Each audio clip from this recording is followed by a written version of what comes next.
wabarakatuh. Baiklah, kami dari kelompok 9 akan mempresentasikan hasil laporan yang telah kami susun. Adapun anggota dari kelompok 9 yang pertama Fahri Sapitra, yang kedua Halida Tulisa, yang ketiga Cindy Eka Saputri, yang keempat Susan Nadia Putri. Dan tugas ini adalah tugas proyek mata kuliah dasar mikrobiologi dengan dosen pengampu Ibu Tuti Lestari, SSI, MSI. Nah, pembuatan pupuk dari limbah organik rumah tangga. Adapun yang akan kita bahas yang pertama yaitu latar belakang, yang kedua rumusan masalah, yang ketiga manfaat, yang keempat kajian teori, yang kelima waktu dan tempat, yang keenam alat dan bahan, yang ketujuh metode, yang kedelapan adalah hasil pembahasan, dan yang terakhir adalah kesimpulan. Nah, kita langsung masuk pada pembahasan yang pertama yaitu latar belakang. Limbah merupakan sampah dari sisa-sisa produksi yang sudah tidak digunakan atau tidak dipakai dan mengandung bahan-bahan yang menimbulkan gangguan pada kesehatan masyarakat. Limbah adalah buangan yang dihasilkan dari suatu proses produksi baik industri maupun domestik atau rumah tangga. Limbah berasal dari pembuangan yang dilakukan oleh pelaku yang tidak bertanggung jawab. Jika pembuangan dilakukan secara terus-menerus, maka akan terjadi penumpukan sampah yang menimbulkan penyakit. Limbah sangat tidak baik untuk kesehatan maupun keberlangsungan kehidupan. Nah, pembahasan yang kedua adalah rumusan masalah. Yang pertama yaitu bagaimana bisa limbah organik rumah tangga dijadikan pupuk. Yang kedua, apa saja perlakuan yang perlu dilakukan dalam melakukan pembuatan pupuk. Yang ketiga yaitu manfaat. Manfaat dari penelitian ini yang pertama yaitu menjaga lingkungan dari pencemaran limbah rumah tangga. Yang kedua, meningkatkan kesejahteraan masyarakat. Yang ketiga, sebagai sarana dalam mengembangkan ilmu pengetahuan. Nah, adapun kajian teorinya yaitu yang pertama definisi sampah. Berbagai aktivitas dilakukan manusia untuk kesejahteraannya dengan cara menggali dan memanfaatkan sumber daya alam sehingga menghasilkan benda dan jasa sebagai bahan buangan atau sampah. Nah, sampah adalah hasil kegiatan manusia yang dibuang karena sudah tidak berguna atau sudah tidak dipakai.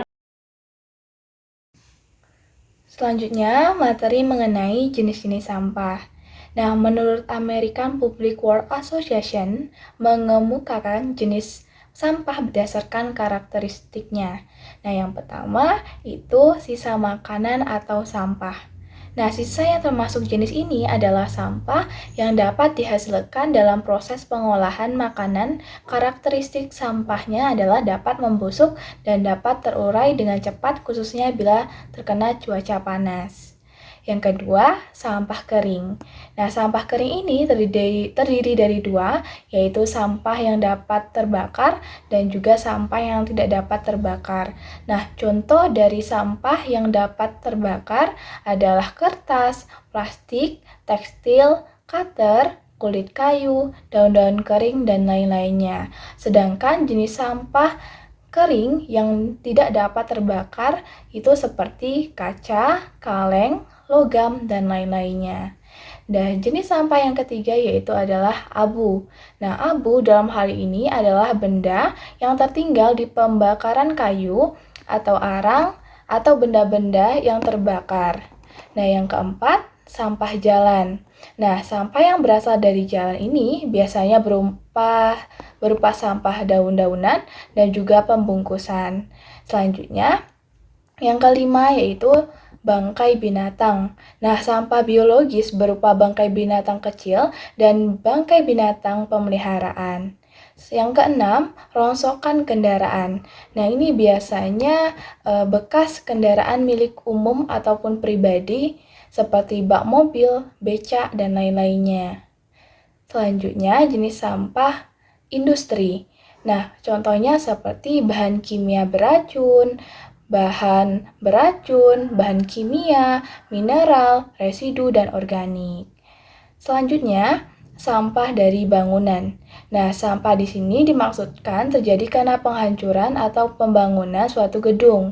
Nah, biasanya seringkali diklasifikasikan dalam sampah kering, misalnya batu, batu merah, papan, sisa-sisa pipa, dan lainnya. Selanjutnya, sampah khusus atau berbahaya. Nah, merupakan sampah yang dapat membahayakan manusia, seperti sampah kimia beracun, pestisida, pupuk kimia, radioaktif, sampah medis di rumah sakit, dan lain-lainnya. Selanjutnya, sampah pengolahan air minum atau air kotor. Nah, sampah yang berupa lumpur dari perusahaan air minum atau pengolahan air kotor dapat diklasifikasikan dalam jenisnya tersendiri. Nah, itu tadi mengenai materi jenis sampah. Materi selanjutnya mengenai sumber sampah.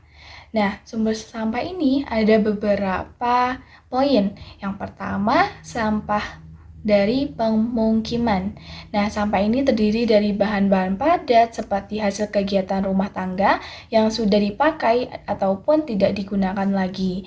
Nah, seperti sisa-sisa makanan, baik yang sudah dimasak ataupun belum, bekas pembungkusan kertas, plastik, daun, dan lainnya.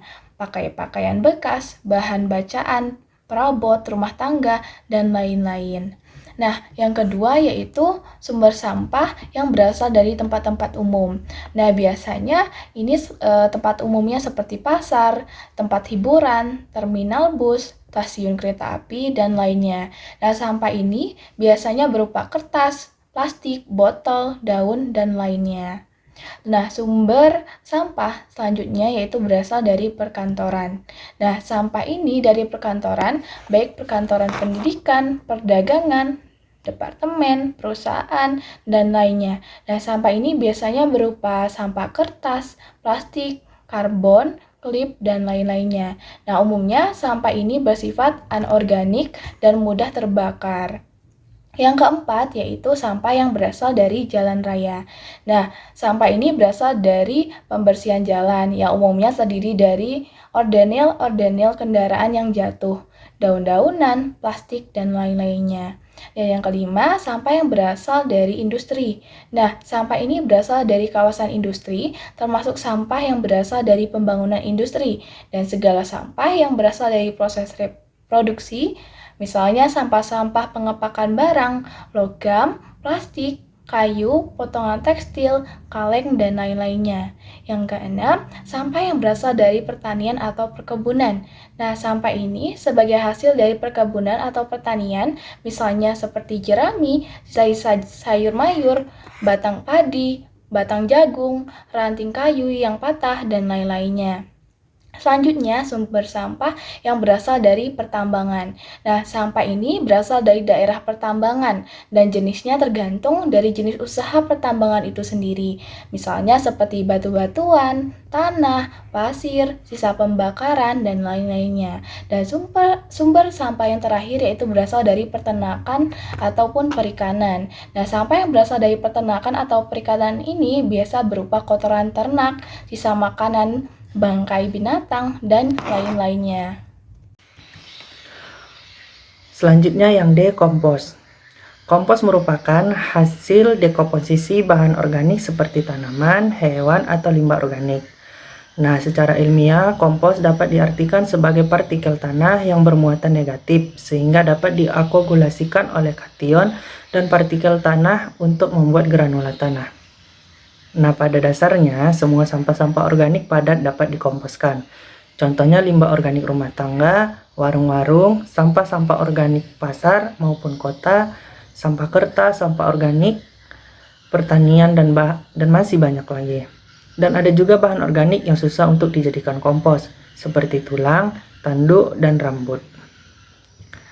Nah, faktor-faktor yang mempengaruhi pengkomposan antara lain ukuran bahan, kelembapan, temperatur pengkomposan, keasaman atau pH, mikroorganisme yang terlibat, dan yang terakhir ada aerasi. Selanjutnya yang E yaitu aktivator. Aktivator adalah bahan yang digunakan untuk mempercepat proses penguraian bahan kompos. Nah, aktivator juga merupakan bahan yang terdiri dari enzim, asam humat, dan mikroorganisme, yaitu kultur bakteri. Nah, kultur bakteri ini berfungsi untuk mempercepat tumbuhan. Nah, mikroorganisme yang digunakan dalam pembuatan pupuk kompos itu salah satunya yaitu Bacillus. Salah satu contoh aktivator yang dapat kita gunakan yaitu nenas. Nah, buah nenas memiliki rasa yang manis atau ada juga yang asam. Selain nenas ini bisa dimakan, nenas juga bisa digunakan sebagai aktivator untuk mempercepat proses pemasakan sampah. Nah, air nenas dapat dipilih sebagai aktivator karena pengomposan bahan organik akan lebih cepat bila ditambahkan dengan air nenas yang sudah diracik. Nah, selain itu, dari pembiakan bakteri pada air nenas yang sudah diracik, itu disebut juga dengan embrio pengurai. Nah, waktu dan tempat dalam pembuatan proyek ini, rentang waktu yang kami gunakan yaitu dari tanggal 26 Mei sampai 25 Juni 2021. Dilakukan dalam 4 perlakuan dengan 4 tempat yang berbeda. Untuk perlakuan 1 bertempat di Labuhan Batu, Sumatera Utara yang saya tanggung jawabi sendiri yaitu Parisa Fitra. Kemudian untuk perlakuan 2 bertempat di Kota Tangah, Sumatera Barat yang ditanggung jawabi oleh Halida Tulisa. Perlakuan 3 bertempat di Pariaman yang ditanggung jawabi oleh Susana Dia Putri, dan perlakuan 4 ditanggung jawabi oleh Cindy Eka Saputri yang bertempat di Solok Selatan, Sumatera Barat. Nah, kenapa kami menjadikan empat tempat yang berbeda? Karena pada masa ini adalah masa pandemi COVID, jadi kami tidak bisa bergabung karena setiap wilayah tidak diizinkan untuk keluar dari wilayahnya masing-masing, sehingga proyek ini dibuat di tempat masing-masing. Selanjutnya yaitu alat dan bahan dalam penelitian pembuatan pupuk kompos menggunakan aktivator buah nenas. Dalam prosedur pembuatan ini membuat aktivator itu melalui 3 tahapan, dan alat yang digunakan dalam pembuatan aktivator tahap 1 itu ada pisau, parang, kemudian ada ember dan blender, kemudian nenas 3 buah. Selanjutnya tahap pembuatan aktivator tahap 2 itu alat dan bahannya itu ada sarung tangan, boleh sarung tangan plastik ataupun karet, kemudian ember atau wadah yang panjang, kemudian saringan serbet, kemudian serbet 2 buah, selanjutnya batang pengaduk, kemudian timbangan. Bahan yang digunakan yaitu air nira sebanyak 1,5 liter, kemudian air nenas yang sudah dibusukkan tadi sebanyak dari tahap 1, kemudian air biasa 6 liter. Kemudian dalam tahap aktivator bahan yang digunakan dalam pembuatan aktivator tahap 3 itu ada pengaduk. Bahannya yaitu ada bahan dari tahap 2 tadi, kemudian ragi 0,5 ons, selanjutnya gula merah yang sudah dibusukkan sebanyak 150 gram. Tahap selanjutnya yaitu prosedur dalam pembuatan aktivator. Pembuatan aktivator ini melalui 3 tahapan. Mari ayo kita bahas satu persatu bagaimana prosedur pembuatan aktivator ini. Nah, prosedur pembuatan aktivator tahap 1 itu yang pertama tentunya kita harus menyiapkan alat dan bahannya terlebih dahulu. Setelah alat dan bahannya selesai, kemudian nenas yang sudah kita siapkan tadi dikupas dan dibersihkan. Setelah bersih, potong nanas itu menjadi ukurannya lebih kecil, kemudian haluskan menggunakan blender. Setelah dihaluskan, nanas yang tadi itu disimpan ke tempat yang tertutup dan didiamkan selama 1 minggu. Selanjutnya yaitu prosedur pembuatan aktivator tahap 2. Kita kan pada tahap pertama tadi sudah menyimpan nanas di dalam tempat yang tertutup dan didiamkan selama 1 minggu. Setelah didiamkan itu, kemudian di minggu berikutnya kita keluarkan nanas yang telah dihaluskan selama 1 minggu tadi. Kemudian kita ambil kain serbet, kemudian peras hancuran nanas yang tadi sudah didiamkan hingga mengeluarkan air perasan yang tadi disaring dan dimasukkan ke dalam wadah yang berukuran sedang. Kemudian masukkan air nira yang sudah disiapkan pada alat bahan tahap 2 ini sebanyak setengah liter ke dalamnya dan jangan lupa disaring. Nah, lalu setelah disaring, kemudian tambahkan air ke dalam campuran tersebut sebanyak 6 liter. Kemudian diamkan campuran tersebut selama 1 minggu dan diaduk selama 2 detik setiap pagi dan sore hari. Selanjutnya yaitu prosedur tahap 3 pembuatan pupuk. Nah, setelah air nanas didiamkan selama 1 minggu, campurkan 150 gram gula aren yang sudah dihaluskan ke dalamnya dan 0,5 ragi yang sudah dihaluskan. Setelah dicampurkan, aduk campuran tersebut hingga semuanya larut. Setelah larut, siapkan bahan berupa plastik ukuran 5 kg sebanyak 4 kantong tadi. Kemudian siapkan bahan berupa sisa limbah organik rumah tangga seperti batang daun singkong, kulit buah-buahan, sayur-sayuran yang sudah tidak terpakai sebanyak 20 kg. Nah, cicah-cicah limbah organik tersebut dengan parang atau pisau hingga ukurannya kurang lebih 3-5 cm. Kemudian masukkan ke dalam kantong plastik ukuran 5 kg dan timbanglah sampai penuh 5 kg. Kemudian dipadatkan limbah tersebut di dalam kantong. Lakukan hal tersebut hingga kantong 4 lainnya terisi penuh. Kemudian berilah tanda setiap kantong plastik tersebut, yaitu perlakuan 1, perlakuan 2, perlakuan 3, dan perlakuan 4. Baik, ini untuk lampiran tahap pertama. Yang pertama yaitu penyiapan bahan nanasnya 3 buah. Kemudian bahan nanas tadi kita kupas, kita bersihkan dari kulitnya. Selanjutnya kita potong kecil-kecil agar bisa dihaluskan di blender. Ini adalah lampiran dalam penghalusan nanasnya. Kemudian setelah dihaluskan 3 buah nanas tadi, kita simpan di dalam toples yang tertutup agar tidak masuk binatang-binatang kecil, dan kita diamkan selama 1 minggu. Nah, untuk lampiran tahap 2-nya, setelah 1 minggu kita busukkan nanasnya, kita saring, kita peras, dan kita ambil airnya sehingga dapatlah hampir kurang lebih 1 liter. Kemudian kita masukkan ke dalam wadah lain dengan cara disaring. Kemudian ada bahan tambahan yaitu air nira setengah liter, kita masukkan juga dengan cara disaring. Kemudian kita tambah air sebanyak 6 liter dengan campuran tersebut. Kemudian kita aduk dan kita diamkan selama 1 minggu dan diaduk selama 2 menit pagi dan sore hari. Nah, itu saja untuk presentasi kali ini. Karena tahap ketiga belum siap, jadi laporan kami hanya sampai di sini dulu. Sekian dan terima kasih.